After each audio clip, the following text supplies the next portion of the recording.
Hey, what's up everybody?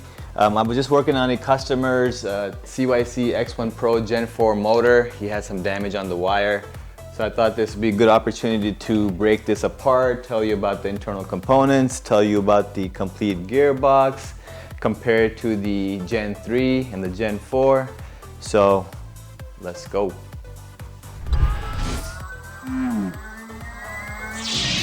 So all my Gen 3 folks, you guys can see from the motor alone, much bigger motor. So the rotor and the stator is longer in here by 10 millimeters to be exact. So that way you're getting more power and that can give you more peak RPM.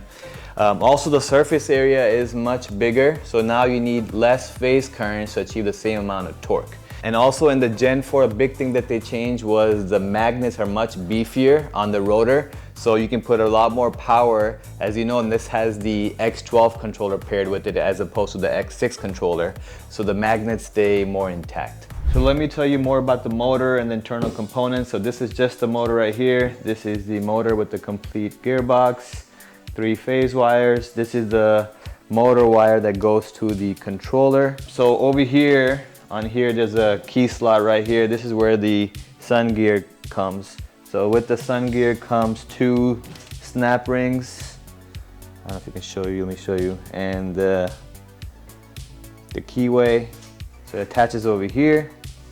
And then, let me pull this apart. So this is a previously greased one, so you can see nice and greased. So that's with the sun gear attached. This is the planetary gears. It's beautiful. And then on top goes the 11 tooth. This is where the 219 chain goes. And again, this one comes with 2 snap rings. So that's where you attach that. And lastly, I want to talk about servicing your motor. So if you get a complete gearbox, it comes with grease and it comes with the rubber gasket around there. And if you have the existing motor, you want to try to service it every 3,000 miles, unless you're like riding it really hard all the time, then a little bit sooner than that. So you always want to wipe off the old grease and then apply like, so the ones that I recommend are the Moly Code BR 2 Plus or the Mobile Grease 28. And you want to apply evenly, don't overfill it, because then you get like a lot of debris stuck in it and then you can get more drag.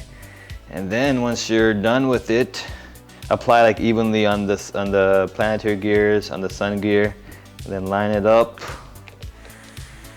And then you are good to go. And make sure there's no sound or crunching sound when you ride it.